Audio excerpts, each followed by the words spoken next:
Afternoon, VC. All right, just got some odds and ends here I'll share with you today.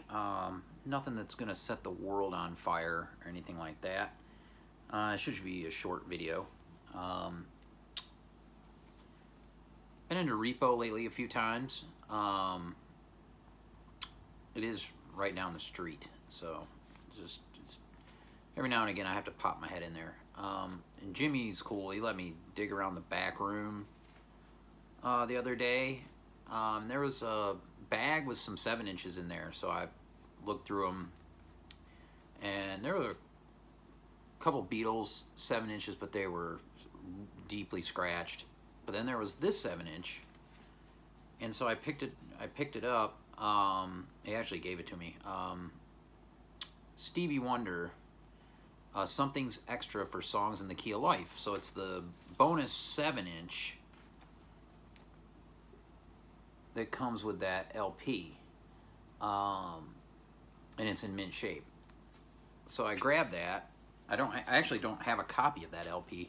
I've got Intervisions, which is all I've ever really needed for Stevie Wonder. But and this bonus 7-inch, a couple of songs are good. A couple I didn't really care for. They're not the strongest. But John happens to have an extra copy of Songs in the Key of Life, which is a great LP.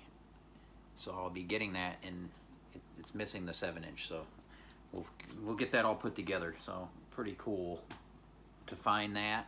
I guess it can be difficult to find in those originals. Grab this because I think it was $4 or $5.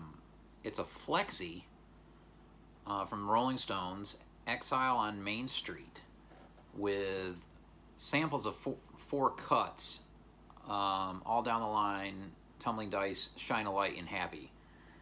The reason I picked this up, though, is the B-side has a cut from Fanny, Blind Alley, which is a badass tune.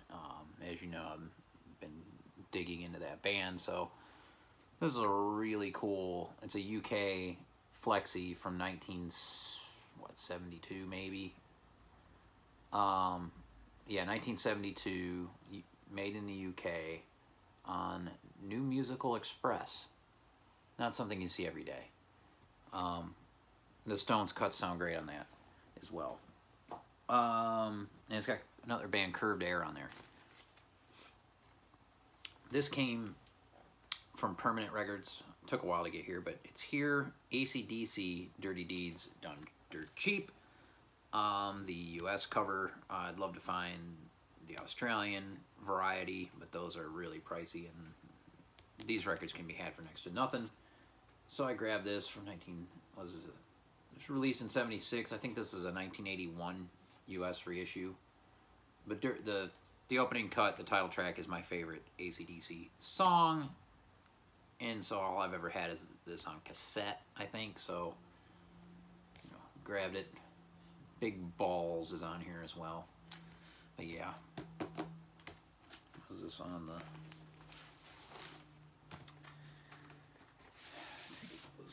It's got still got the inner with the words, which was cool. It's on Atlantic. There you go. The old Atlantic label. Plays pretty good. So I was happy with that pickup. Trying to get all the Bon Scott era AC/DC. This was the big thing that I picked up at Repo, and it was marked down because it's got some damage to the cover, but the records are fine. Jimi Hendrix Experience Live in Maui, the 3 LP monstrosity.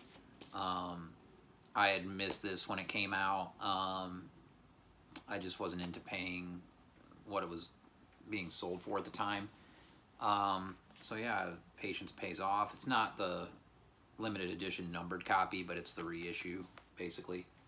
But yeah, this has a Blu-ray DVD of everything that they have on this performance, which is the reason I one of the main reasons I wanted to get this too, is to have that Blu-ray.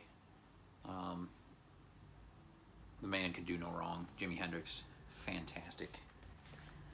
So that was cool. And I guess he got another copy in after I picked that up.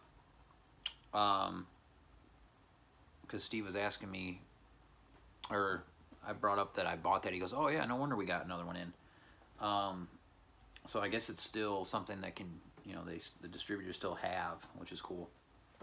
I thought I'd completely missed the boat on it. Another section in Repo that they cleaned up was the classical section, and they moved it out of the back wall to a different location. All on its own end cap. So there's like a whole big tall end cap thing that's just their classical. And they separated some of it by label, which is fantastic. So you see all these Deutsche Grammophon spines, and everything's $3 max. So I picked up this Brahms record because I sampled it. Saji Ozawa conducting the Boston Symphony Orchestra. This is Symphony No. 1. Phenomenal sounding LP. Not very long, like maybe 20 minutes aside. This was released in, what, 1977? But the record is mint. The cover's not the best of shape. It ain't terrible, but yeah, these Deutsche Grammophon records sound incredible. There's your, you know, German pressing. Very pleased to add that into the limited amount of classical records that are over here. Trying to expand my horizons a little bit there, and Alan's always raving about some of the stuff he has from Brahms. So we picked that up. It was, yeah, $3. And then this was in the dollar bin. I went through just a few dollar bins. I had time to just dig around in there, and somebody on one of the Grown Man Record nights that Weinbender went up to played some of this record, and it sounded really good. So I mean, for $1, what the hell? Blood Rock 2, you know, some early 70s hard rock from Fort Worth, Texas. Yeah, 1970. Not my favorite thing, but pretty good record for $1. I mean, what the hell? The cover's not in the best of shape, but I took the Groove Washer kit to the record, and it plays okay. So pretty happy with it. And that's green Capitol label. I forget what pressing it is. One of the U.S. cities, maybe a Jacksonville. I think Jacksonville pressing. Capitol. Jackson, Vegas. But yeah, just some odds and ends here. Like I said, nothing that's gonna move mountains or anything like that, but pretty good stuff. Hope you're well. Peace.